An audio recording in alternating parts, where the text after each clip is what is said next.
¿Soy yo acaso guarda de mi hermano? Génesis 4:9. ¿A qué vergonzoso extremo de insolencia había llegado Caín cuando pudo insultar al Señor Dios de esta manera? Si no estuviera registrado en la página de la inspiración, habríamos podido dudar de que un hombre hablara tan desvergonzadamente, a pesar de estar plenamente consciente de que el propio Dios era su interlocutor.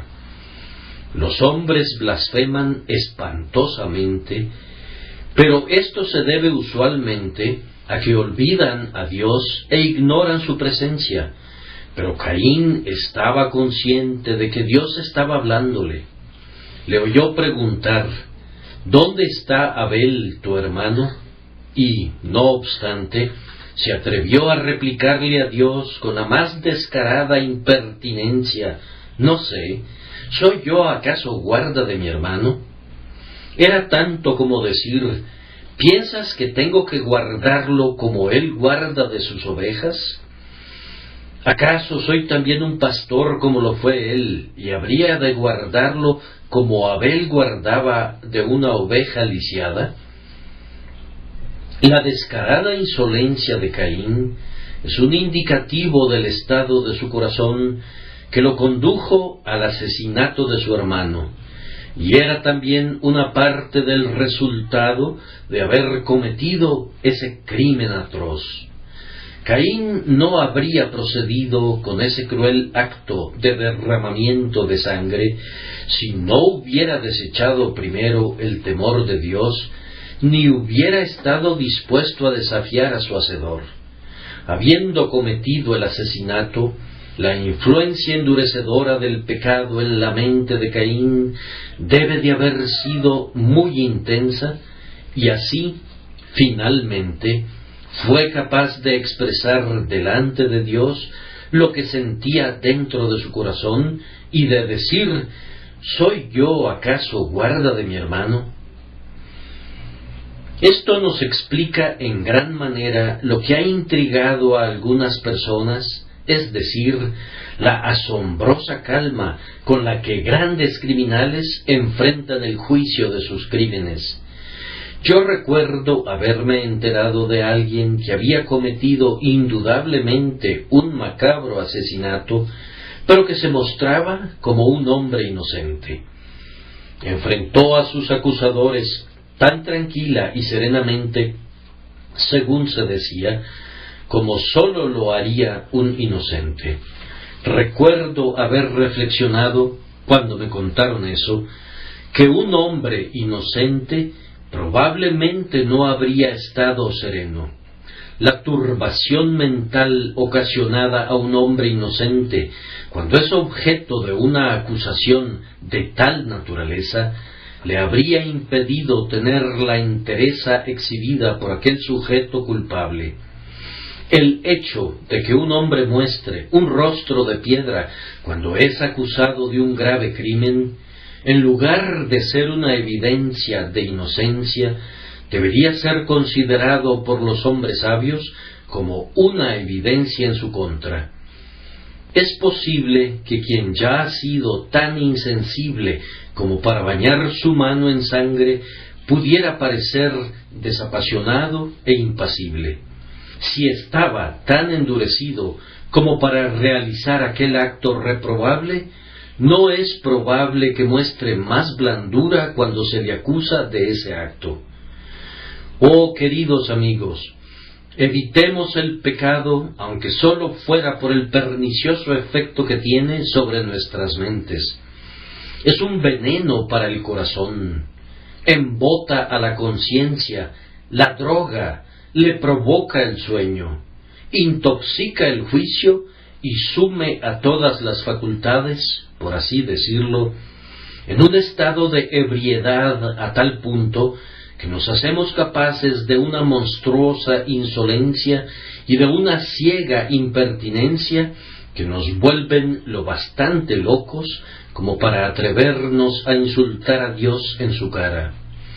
Sálvanos, oh Dios, de que nuestros corazones sean moldeados hasta asumir la dureza del acero por el pecado, y guárdanos diariamente por tu gracia, para que seamos sensibles y blandos delante de ti, y temblemos a tu palabra. Ahora, hemos de notar aquí que mientras estamos censurando de esta manera a Caín, debemos tener cuidado de no ser culpables nosotros de eso mismo, pues si lo vemos sin ningún prejuicio, cualquier tipo de excusa que le presentemos a Dios no es sino muestra refinada de presunción.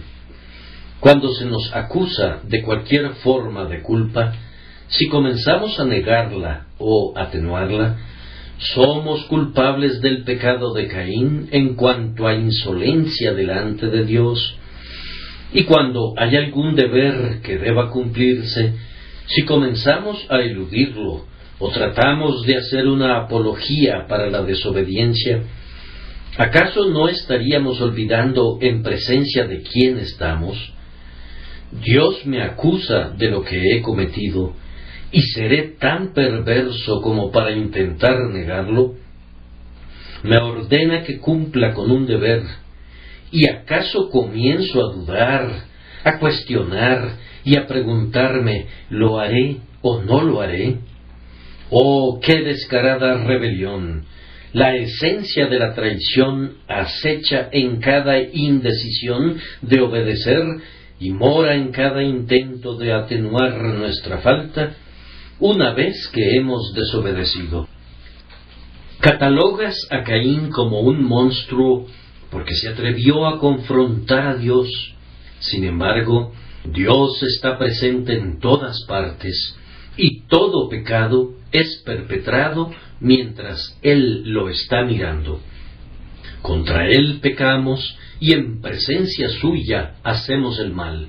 Y cuando comenzamos a disculparnos por el mal cometido o dudamos de cumplir con un deber, estamos desobedeciendo en la inmediata presencia del Señor nuestro Dios.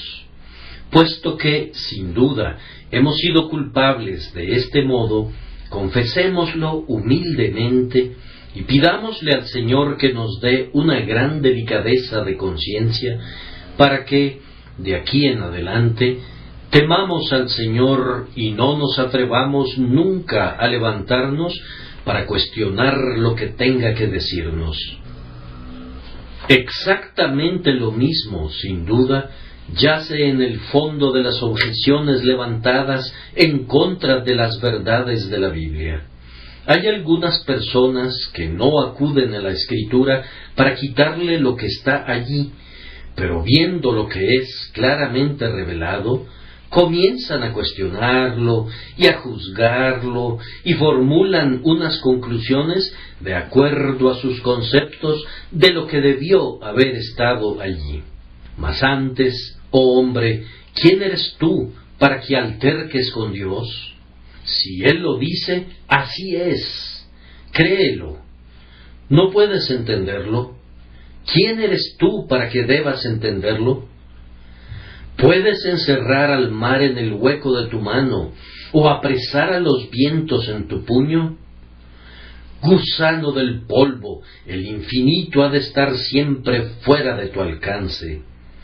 Siempre ha de haber en torno al glorioso Señor algo que es incomprensible, y no te corresponde a ti dudar, porque no puedas entenderlo, sino que has de inclinarte humildemente delante de la terrible presencia de aquel que te hizo, y en cuya mano está tu aliento. Que Dios nos libre de la presunción que se atreve a decir como Faraón: ¿quién es Jehová para que yo oiga su voz? Y de la profana arrogancia que replica al Señor en el espíritu de Caín. Ahora veamos tranquilamente lo que dijo Caín. Le preguntó al Señor: ¿soy yo acaso guarda de mi hermano? Que el Espíritu Santo nos guíe al considerar esta pregunta. Primero, ha de notarse que el hombre no es guarda de su hermano en algunos sentidos. Hay cierto peso en lo que dijo Caín. Generalmente cada mentira lleva de vida cierta porción de verdad, e incluso en la mayor irreverencia hay usualmente aquí o allá algo de verdad, aunque sea penosamente torcida o distorsionada. En esta atroz pregunta de Caín hay una pequeña medida de razón. En algunos sentidos, nadie es guarda de su hermano. Primero, por ejemplo, todo hombre debe asumir su propia responsabilidad por sus propios actos ante el Dios Todopoderoso. No es posible que un hombre transfiera sus obligaciones para con el Altísimo de sus propios hombros a los hombros de alguien más. La obediencia a la ley de Dios ha de ser cumplida personalmente, pues, de lo contrario, el hombre se vuelve culpable, sin importar cuán santo sea su padre o cuán justa sea su madre. Él mismo habrá de estar sostenido sobre sus propios pies para responder por sí mismo delante del tribunal de Dios. Cada hombre que oye el Evangelio es responsable por lo que ha oído.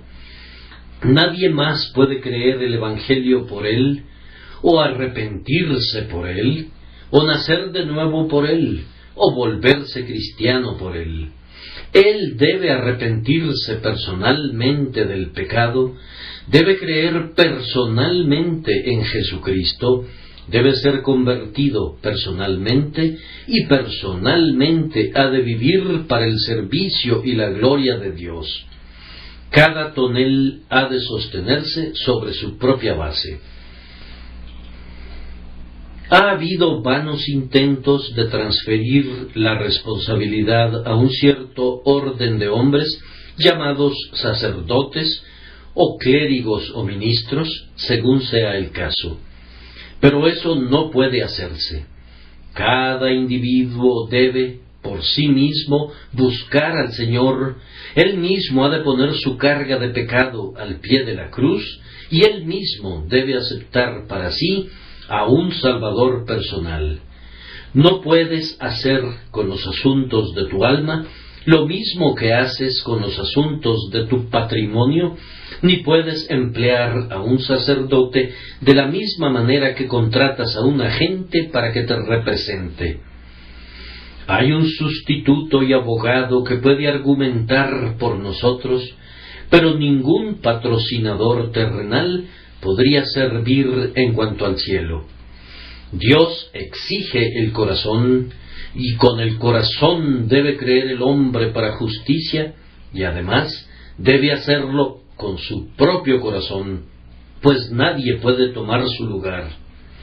El grandioso Rey exige un servicio personal que ha de ser prestado so pena de eterna destrucción. Ningún hombre puede ser guarda de su hermano en el sentido de tomar sobre sí las responsabilidades de otro. Y además, nadie puede asegurar positivamente la salvación de otro, es más, ni siquiera puede tener alguna esperanza de la salvación de su amigo, en tanto que ese amigo permanezca en la incredulidad. Oh personas inconversas, podemos orar por ustedes, podemos pedirle al Señor que las renueve por su Espíritu, pero nosotros no podemos hacer nada con ustedes y nuestras oraciones no serán respondidas mientras ustedes mismos no hagan una confesión de su pecado y acudan presurosamente a Cristo para su salvación. Es, sin duda, una grandísima bendición tener amigos que llevan los nombres de ustedes en sus corazones delante de Dios. Pero no tengan confianza alguna en las oraciones de otras personas mientras ustedes mismos permanezcan sin orar. Deberíamos estar muy agradecidos cuando otras personas oran con fe por nosotros, pero nunca seremos salvos si nosotros mismos permanecemos en la incredulidad. Ahora, puesto que no podemos convertir a otras personas, nosotros no somos responsables de hacer aquello que no podemos hacer, y en ese sentido, no somos guardas de nuestro hermano tan plenamente como para ser responsables de que acepte o reciba a Jesús. Y aquí permítanme decir a continuación que hacen muy mal quienes se comprometen mediante votos y promesas a nombre de otros en este asunto, cuando en realidad son completamente impotentes. Para mí sigue siendo siempre un enigma que no puedo explicar, excepto por la total falta de corazón y por la impiedad de esta época, que se deba encontrar hombres y mujeres que pasen al frente para prometer solemnemente a nombre de un bebé que no se da cuenta de nada, que guardará todos los santos mandamientos de Dios y que caminará en los mismos todos los días de su vida y que renunciará a todas las pompas y vanidades de este presente mundo malvado. No quisiera dejar de mencionar que cuando hacen una promesa así, mienten de manera sumamente atroz, y van más lejos que eso. Ustedes son culpables de perjurio delante del Dios Todopoderoso. ¿Con qué ira ha de mirar el Señor a las personas que, en un edificio que consideran consagrado en su honor, y en presencia de quienes visten ornamentos sagrados que tienen el propósito de distinguirlos como mensajeros especiales de Dios, se atreven a decir que harán aquello que está completamente fuera de su alcance? No pueden hacerlo y ustedes lo saben. Tal vez ni ustedes mismos hayan renunciado a las pompas y vanidades del mundo. Ciertamente, ustedes no han guardado todos los santos mandamientos de Dios. ¿Cómo podrían hacerlo a nombre de otros? Si ustedes se pusieran allí y prometieran delante de Dios que el niño crecerá hasta alcanzar 1,80 m de estatura, que su cabello será de color rubio y que sus ojos serán verdes, ¿estarían tan justificados al hacer un voto así, como al prometer eso que prescribe el libro de oración? Solo que habría un toque de lo ridículo en torno a ello. Pero en esto no hay nada que yo pueda ver de lo que se pueda uno reír, sino todo que lamentar. Es triste que la mente humana sea capaz de un uso tal de palabras, que se atreva a pronunciar una mentira como un acto de adoración, y que luego regrese tranquila y calmadamente a casa, como si todo se hubiese hecho para agradar a Dios. No, ustedes no pueden ser guardas de otras personas. Por tanto, no se pongan en la terrible posición de prometer que lo serán. Es apropiado decir aquí que el más denodado ministro de Cristo no debe enfatizar tanto la idea de su propia responsabilidad personal al extremo de hacerse inadecuado para su servicio debido a una mórbida visión de su posición. Si ha predicado fielmente el Evangelio y su mensaje fuera rechazado, ha de perseverar en la esperanza y no debe condenarse a sí mismo. Yo recuerdo que hace algunos años, cuando me esforzaba por sentir la responsabilidad de las almas de los hombres sobre mí, me deprimí mucho en espíritu, y de ahí surgió la tentación de renunciar a la obra por causa de la desesperanza. Yo creo que esa responsabilidad debe ser sentida debidamente, y no quiero decir ni una sola palabra para excusar a cualquiera que sea infiel. Pero en mi propio caso vi que podría insistir en tensar las cuerdas de mi naturaleza hasta destruir mi poder de hacer el bien, pues me volví tan infeliz que la elasticidad de mi espíritu me abandonó.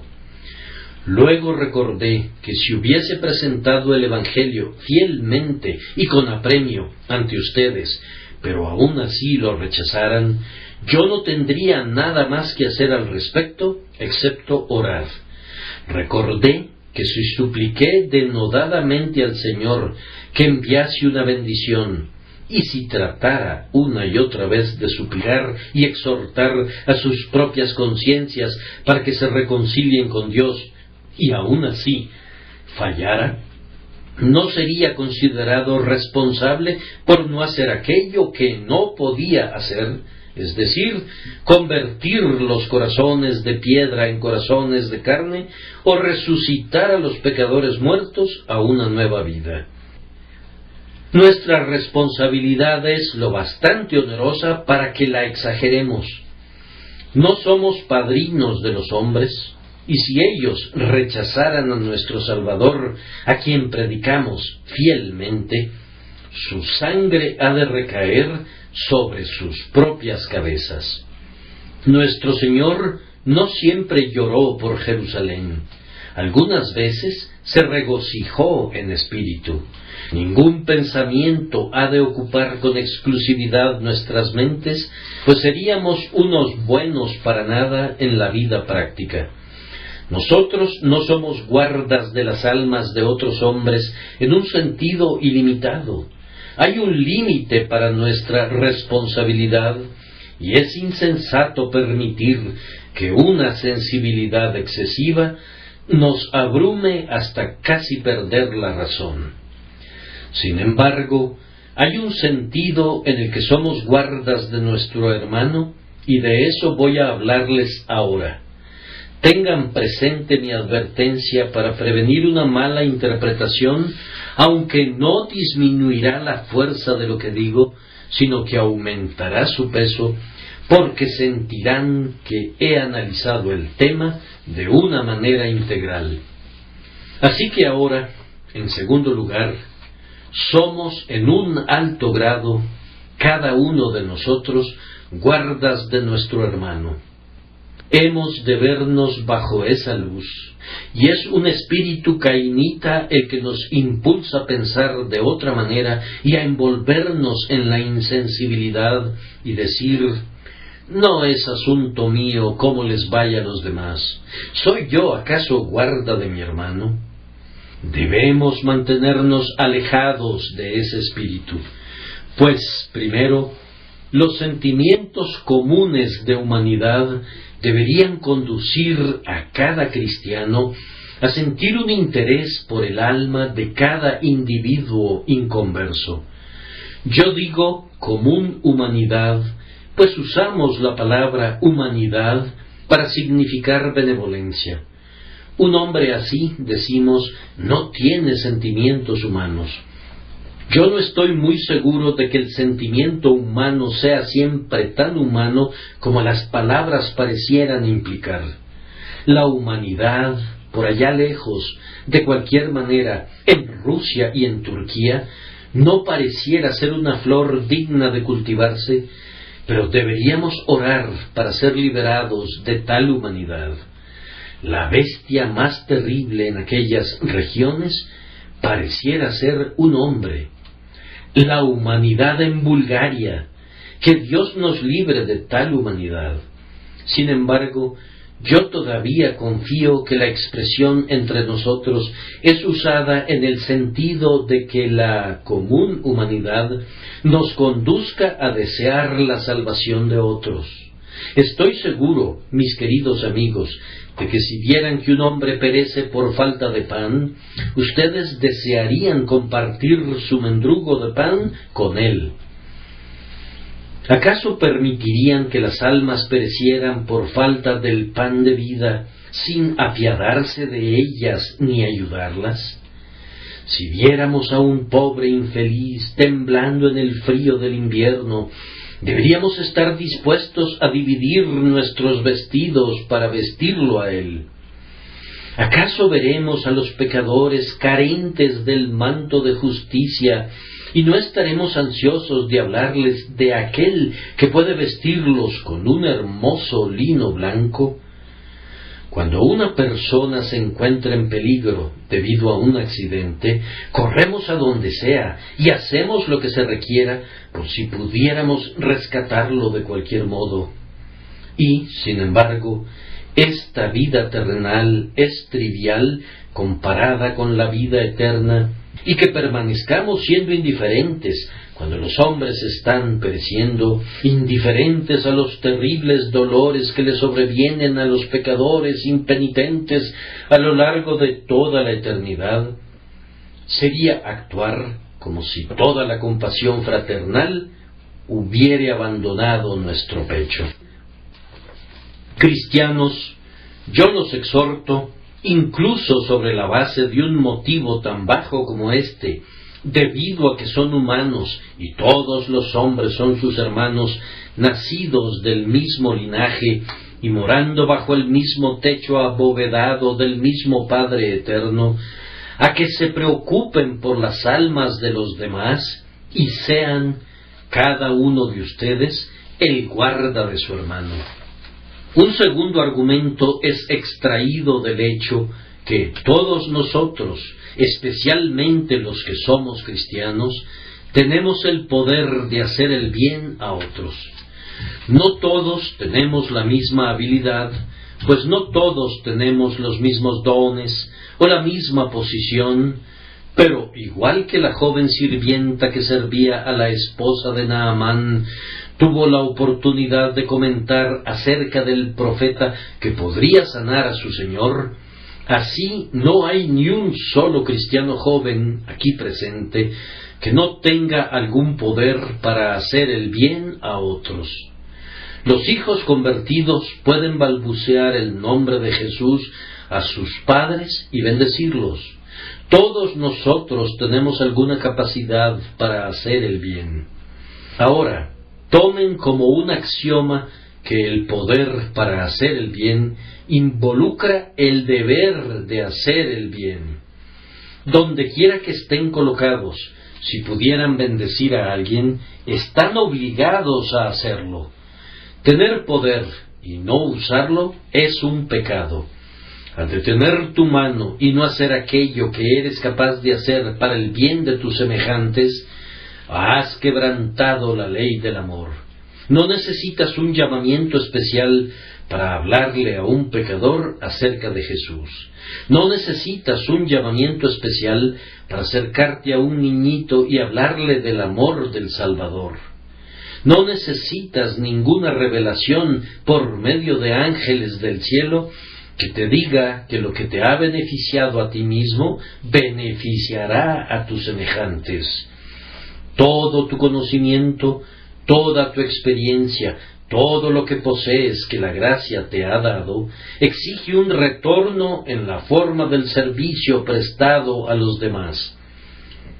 Los judíos eran la nación elegida de Dios, elegidos para guardar los oráculos de Dios para todas las naciones, pero fallaron porque nunca se preocuparon por la implicación de esas grandes verdades para los gentiles, sino que imaginaron que las habían recibido para su propio beneficio especial. El espíritu egoísta creció en ellos de tal manera que cuando fue mencionada la gracia de Dios para los paganos, los hizo enloquecer de ira. Y ustedes, los que son salvos, ustedes le deben mucho a Dios, pero no piensen que son salvos únicamente para su propio beneficio especial. Es un grandioso beneficio para ustedes, pero la gracia les es otorgada como luz para que la den a otros que están en tinieblas. Les es otorgada como el pan que fue dado por el Señor a sus discípulos en el desierto para que lo repartieran entre la multitud, para que todos comieran y fueran saciados. Piensen en esto. El poder de hacer el bien involucra la responsabilidad de hacerlo en cualquier lugar en que exista el poder. y así, en tanto que tengan alguna habilidad, por ese mismo hecho, son constituidos en guardas de su hermano. Otro argumento es claramente extraído de la versión de nuestro Señor de la ley moral.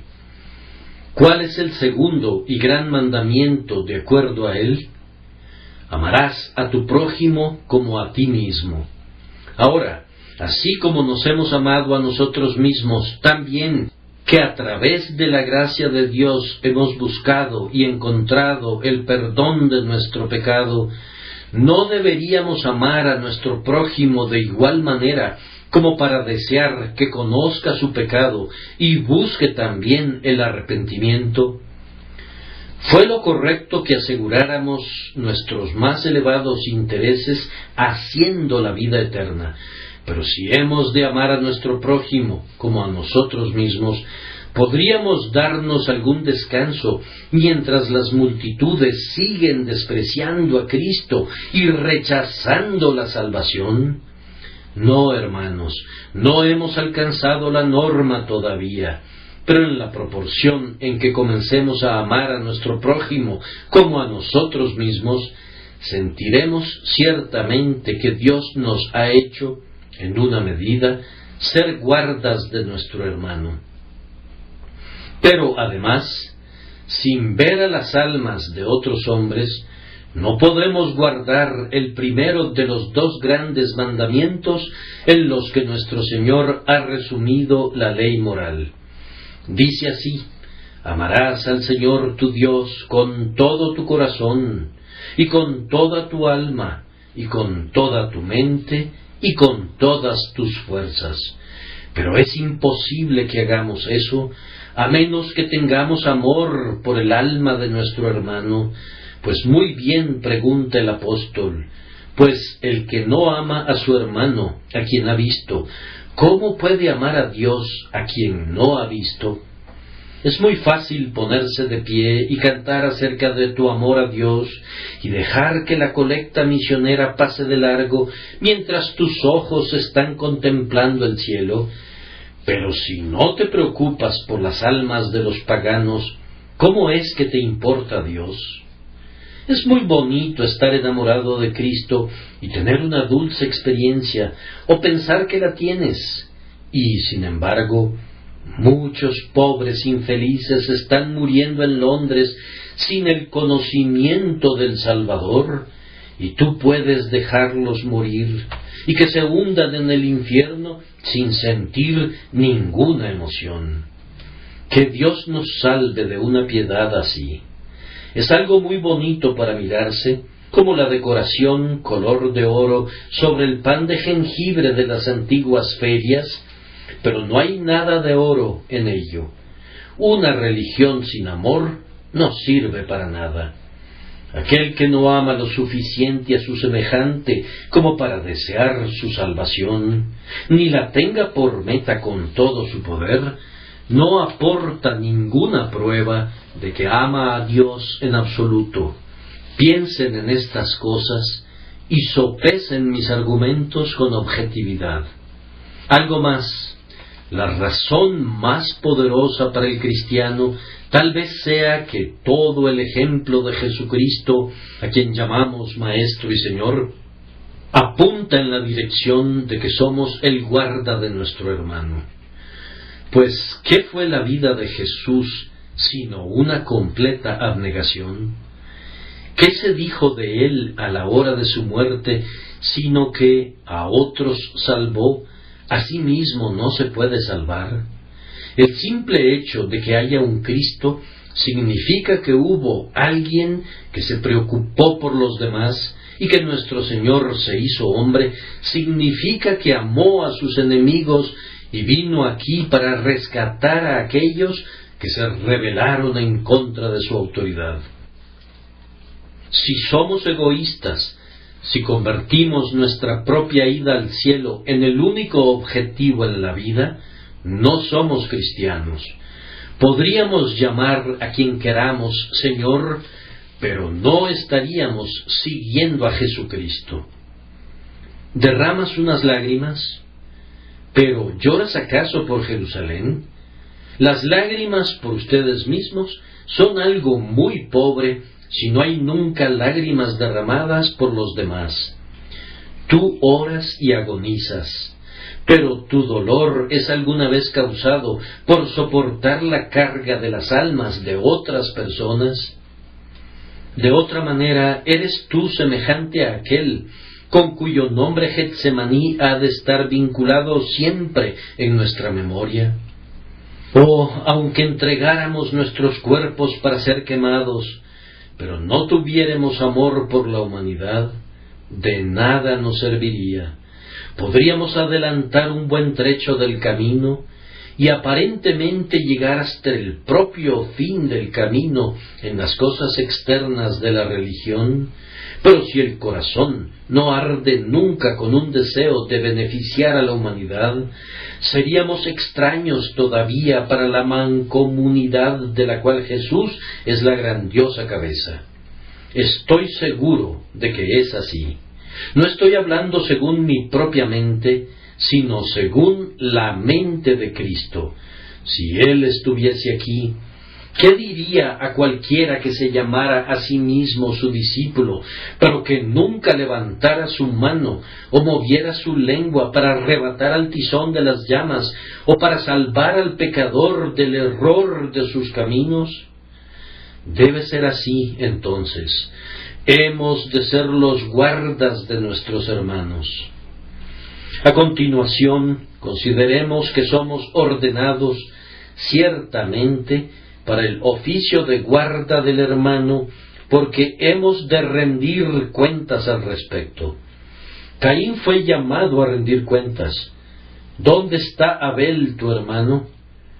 Quiera Dios, queridos amigos, y especialmente ustedes, jóvenes del Colegio del Pastor, que me pidieron que hablara acerca de las misiones esta noche, que puedan oír ahora al Señor hablándoles y diciéndoles: ¿dónde está Abel, tu hermano? Tomen primero a quienes están unidos a nosotros por los lazos de la carne, que encajan bajo el término de hermanos, porque nacieron de los mismos padres o son parientes cercanos. ¿Dónde está Juan? ¿Dónde está Tomás? ¿Dónde está Enrique, tu hermano? ¿Sigue sin ser salvo? ¿Sigue sin Dios? ¿Qué has hecho por tu hermano en toda tu vida? ¿Cuánto has orado por él? ¿Con qué frecuencia le has hablado seriamente acerca de su condición? ¿Qué medios has usado para su instrucción, para su persuasión, para su convicción? Queridas hermanas, no he de hacerlas a un lado. ¿Dónde está su hermano? Ustedes, hermanas, ejercen un gran poder sobre sus hermanos y más poder todavía del que tienen los hermanos. ¿Dónde, amada hermana? Déjame hacerte la pregunta muy tiernamente. ¿Dónde está tu prole? ¿Dónde está tu hijo? ¿Dónde está tu hija? No es todo lo que pudieras desear, dices tú, pero ¿podrías decir que si tu amado hijo fuera a perecer, tú estarías libre de su sangre? Padre de familia, el muchacho te preocupa. ¿Estás completamente limpio de haber ayudado a sembrar en él los pecados que ahora son tu tribulación? Vamos, ¿has hecho todo lo que debía hacerse? Si en el plazo de una semana tuvieras que seguir el cuerpo de tu hijo en una procesión fúnebre hasta su tumba, ¿estarías lo suficientemente limpio? ¿Muy limpio? Parientes, los pongo juntos a todos ustedes. ¿Están limpios de la sangre de sus parientes? Pues el día vendrá en que se deberá hacer la pregunta muy llanamente: ¿dónde está Abel, tu hermano? Yo sé que no puedes evitar que tal persona viva en pecado y que se haya vuelto un individuo incrédulo o un incorregible. No puedes evitarlo en absoluto, pero aún así has hecho todo lo que debiste haber hecho, tendiente a prevenir el pecado, conduciendo a esa alma a entrar en el camino de vida y paz. Hago una pausa por un momento para dejar que esa solemne pregunta sea planteada ante cada uno de ustedes. Dice el proverbio: la caridad ha de comenzar en casa, y en verdad el amor cristiano ha de comenzar allí. ¿Están barridas nuestras propias casas? En relación a nuestros propios hijos y siervos y hermanos y hermanas, ¿hemos buscado hasta donde nos hubiere sido posible ganarlos para Cristo?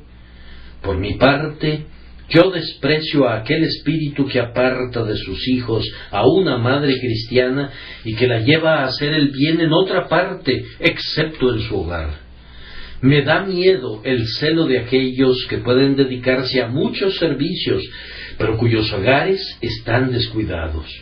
Sin embargo, algunas veces se da ese caso. He conocido personas muy interesadas en las 7 trompetas y en los 7 sellos, pero que no se han preocupado por los 7 queridos hijos que Dios les ha confiado. Deja que alguien más abra la revelación y tú mira a tus propios muchachos. Preocúpate acerca de dónde están por las noches y preocúpate porque tus hijas conozcan al menos el Evangelio, pues ciertamente hay algunos hogares en los que hay ignorancia del plan de salvación, a pesar de que los padres profesan ser cristianos. Tales cosas no deberían ser. ¿Dónde está Abel, tu hermano? ¿Dónde está tu hijo? ¿Dónde está tu hija, tu hermana, tu padre, tu primo? Asegúrate de comenzar a buscar de inmediato y denodadamente la salvación de tus parientes.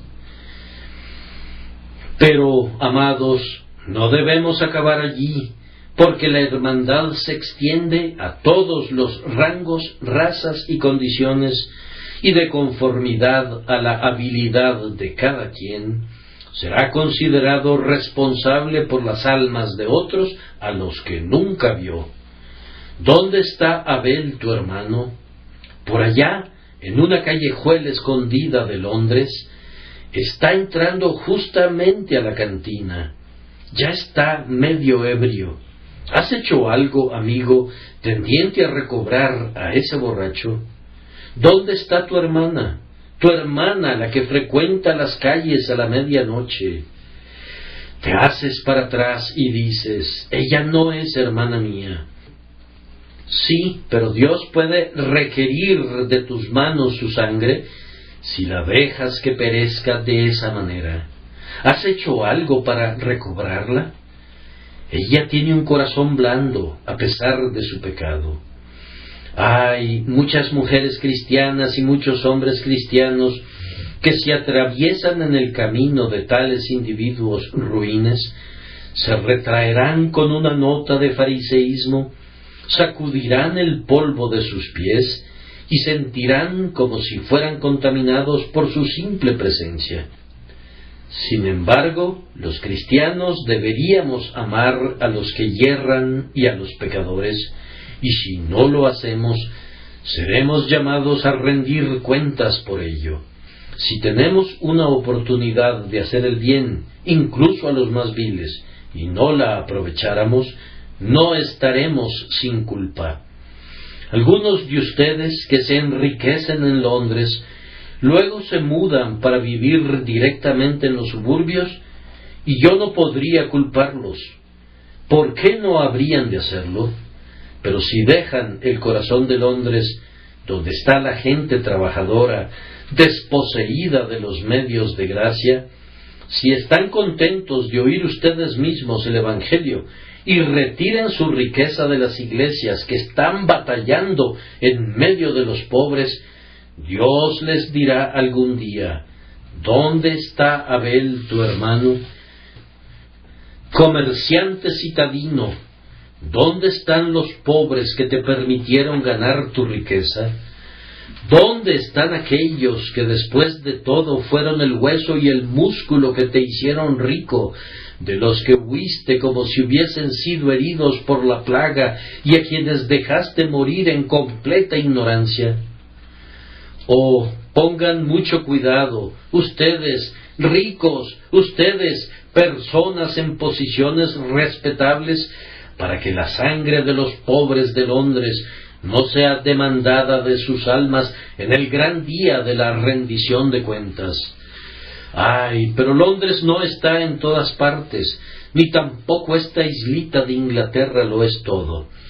Miren, si pueden, a través de mar y tierra, a la India, donde viven sus compañeros súbditos, y ay, mueren de hambre en esta hora.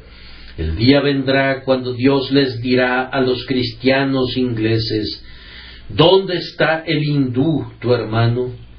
¿Dónde está el brahmin, tu hermano? ¿Dónde está el sudra, tu hermano? ¿Y qué respuesta darán los hombres que deberían estar allí y que tienen la capacidad de estar allí? ¿Qué respuesta darán los ricos que deberían ayudar a enviar misioneros para allá, pero que permiten que millones de personas perezcan sin un conocimiento de Cristo y no alzan su mano para ayudarles? Y más allá todavía está ubicada la China. Es muy doloroso pensar en China con sus prolíficos millones que nunca han ni siquiera oído el sonido del nombre de Jesús.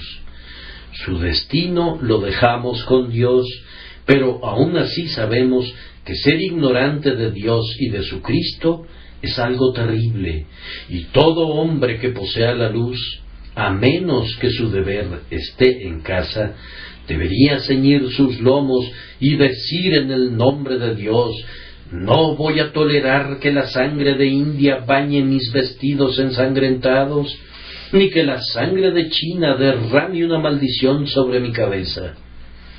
Que el Señor conceda ver a todos los cristianos su relación para con la humanidad y que cumplan el papel de un hermano para todas las razas. Una cosa más sobre este llamado a rendir cuentas. Entre más necesitada, entre más pobre sea la gente, mayor es la exigencia para nosotros, pues, de acuerdo al libro de las cuentas, ¿acaso necesito buscar el capítulo? Pienso que ustedes lo recuerdan. Esas son las personas por las que principalmente tendremos que rendir cuentas. Porque tuve hambre y no me disteis de comer, tuve sed y no me disteis de beber, fui forastero y no me recogisteis, estuve desnudo y no me cubristeis, enfermo y en la cárcel y no me visitasteis. Estos sujetos susceptibles de caridad eran los más carentes y pobres de todos. Y la gran pregunta en el último día es acerca de qué fue hecho por ellos.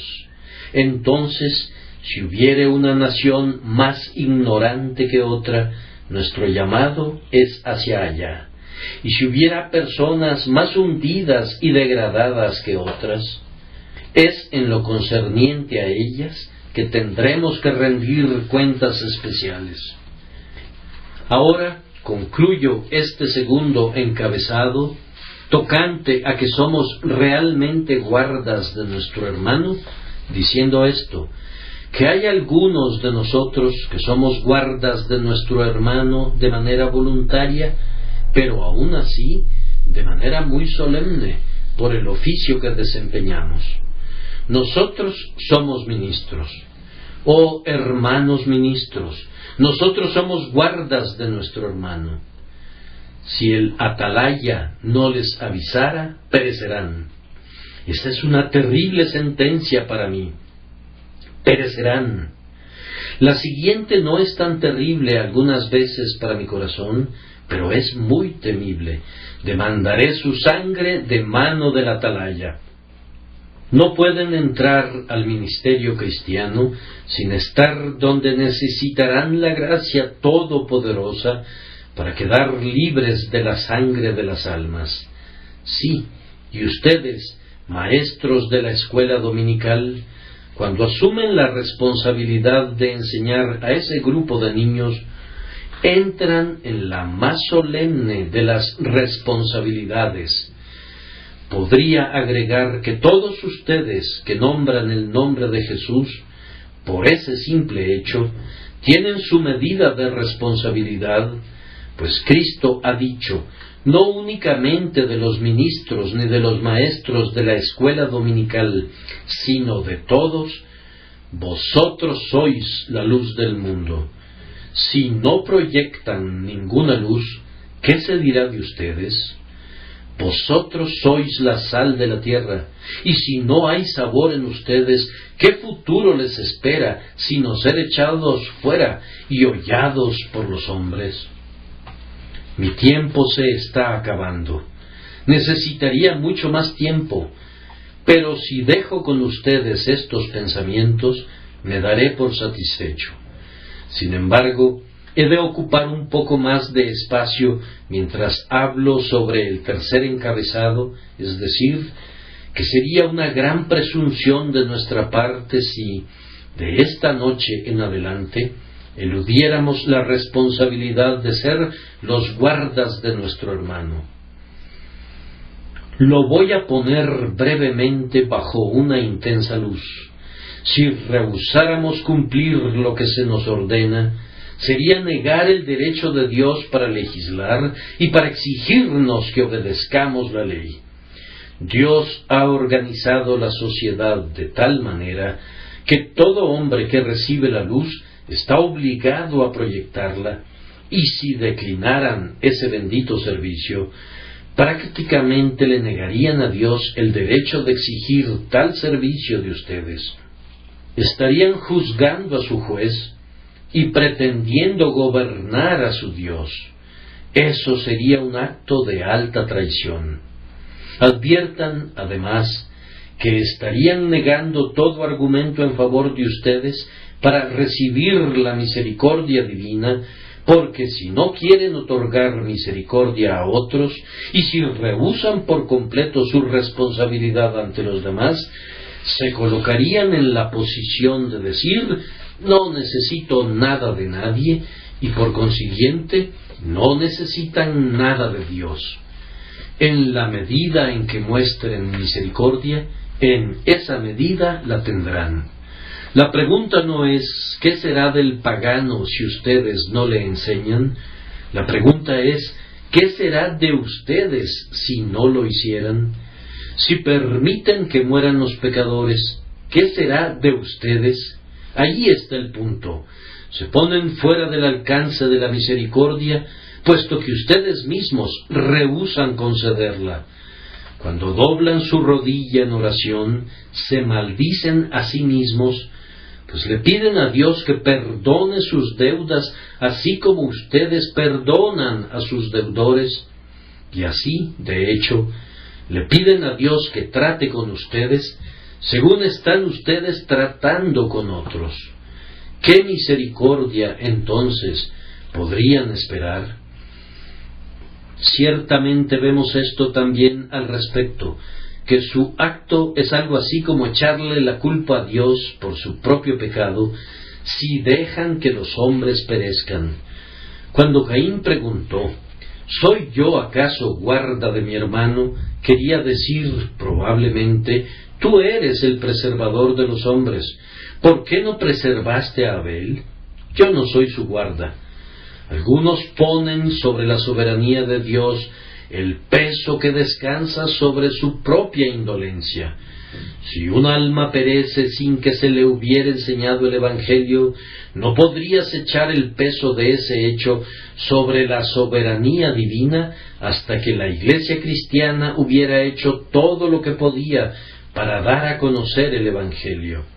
Si hubiéramos hecho todo lo que se podía hacer, me refiero a todos aquellos que son creyentes, y a pesar de ello perecieran algunas almas, la culpa recaería sobre esas mismas almas culpables. Pero allí donde nos quedamos cortos, en ese grado somos guardas de nuestro hermano y no debemos acusar al Señor.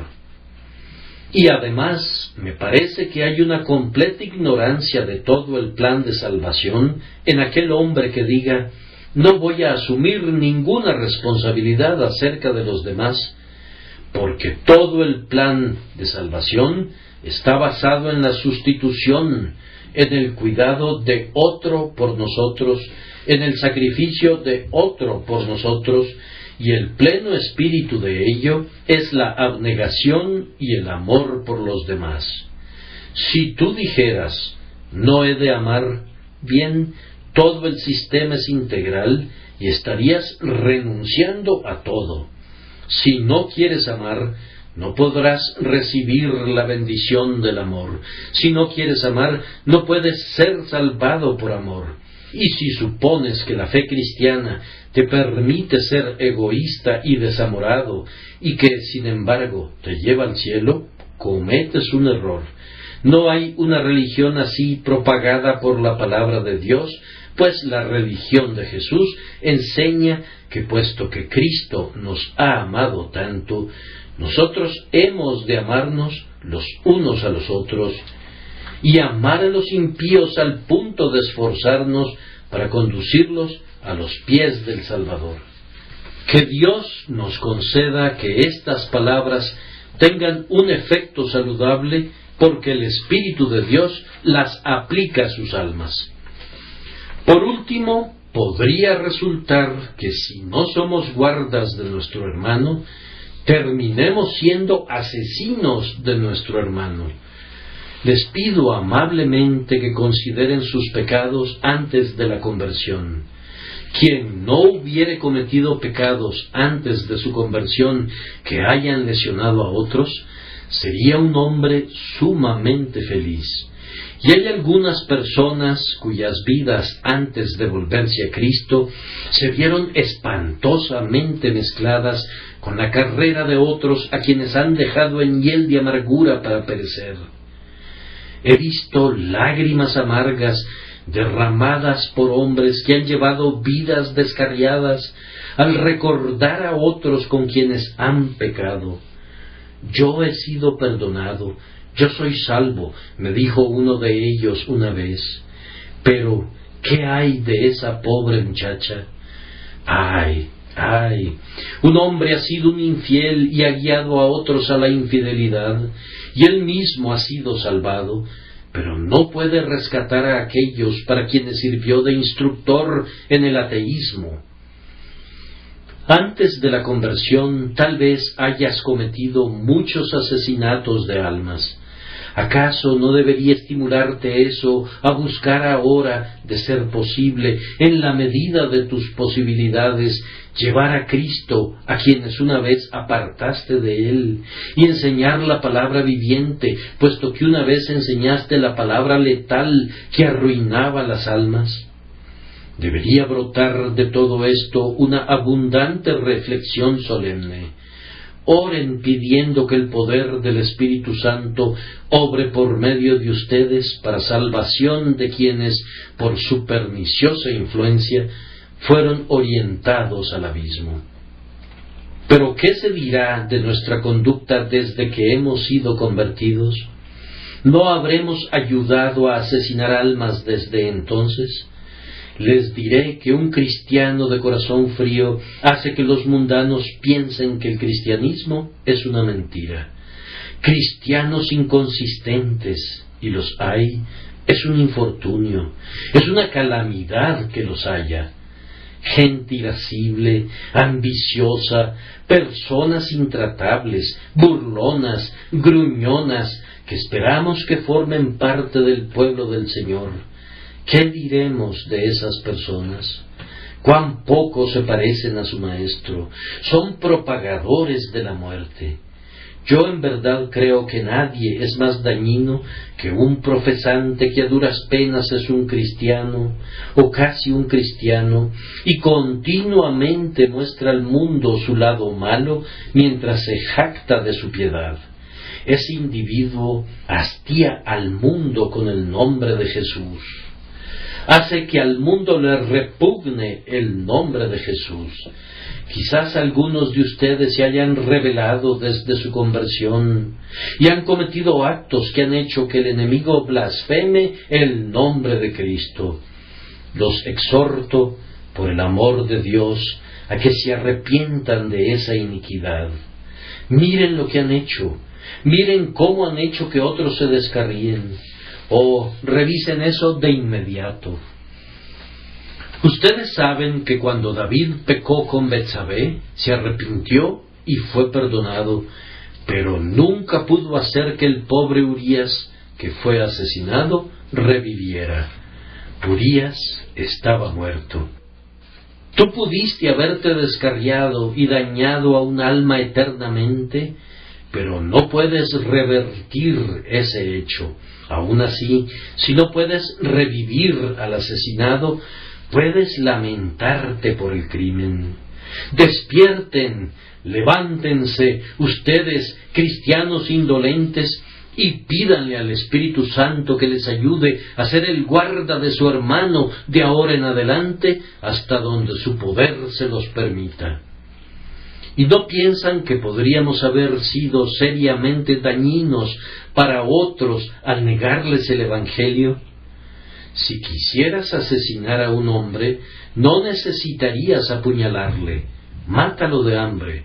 Si quisieras destruir a un hombre, no necesitarías enseñarle a beber o a blasfemar, ocúltale el Evangelio. Cuando estés en su compañía, nunca le digas una palabra sobre Cristo. Cuando estés donde deberías hablar, pero permaneces pecadoramente silente, ¿quién sabe cuánta sangre será colocada a tu puerta? ¿No piensas que negarle un vaso de agua fría a un hombre y dejarle morir de sed es un asesinato? Negar el Evangelio, no decir ni una sola palabra por Jesús, ¿acaso no es esto un asesinato del alma? Dios lo considera así. Bien, dirá alguien, yo no podría hablar ni predicar. No, pero ¿oras por la conversión de otras personas?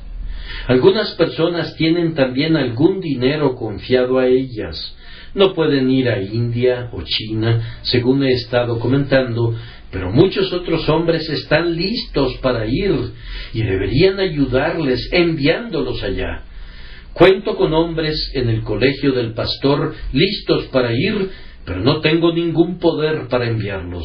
La sociedad misionera está endeudada. No pueden enviar a las misiones a todos los que desearían, y sin embargo, aquí en Inglaterra hay personas con miles de libras esterlinas que nunca requerirán y que sin embargo los paganos podrían morir y perderse antes de que se deshagan de su oro. No hay ningún crimen en todo eso. ¿Acaso la voz de la sangre de tu hermano no clama a Dios desde la tierra? Yo creo que sí clama. No se espera que hagas lo que no puedes hacer, sino lo que puedes hacer. Y ciertamente no puede haber ninguna pregunta acerca de un asunto como este, porque si vieras alguna vez a personas en peligro, si estuvieras en la playa y vieras que un barco se está hundiendo, si fueras capaz de sostener un remo, querrías estar en el bote salvavidas. No hay ni una sola mujer entre ustedes que no estuviera dispuesta a evitarle a su marido esa tarea o prestar su mano para empujar el bote desde la costa pedregosa hasta que fuera lanzado sobre la ola. Por la vida, por la preciosa vida de nuestros semejantes, haríamos cualquier cosa. Pero si creemos, como en efecto lo hacemos, que hay un mundo venidero y un infierno espantoso, y que no hay ningún otro camino de salvación excepto por medio de Jesucristo, deberíamos sentir 10 veces más ardor por el rescate de las almas de los hombres de la ira venidera. Si algunos han de ser conmovidos por estas palabras, mi corazón se alegrará grandemente, pero si son despertados, no prometan hacer un esfuerzo con su propia fuerza, sino más bien oren a Dios por ello. Entrégate a Dios y pide que el Divino Espíritu te conduzca a los caminos de la utilidad, para que antes de que te vayas de aquí, puedas haber llevado algunas almas a Jesús, y a su nombre será la gloria por todos los siglos de los siglos. Amén.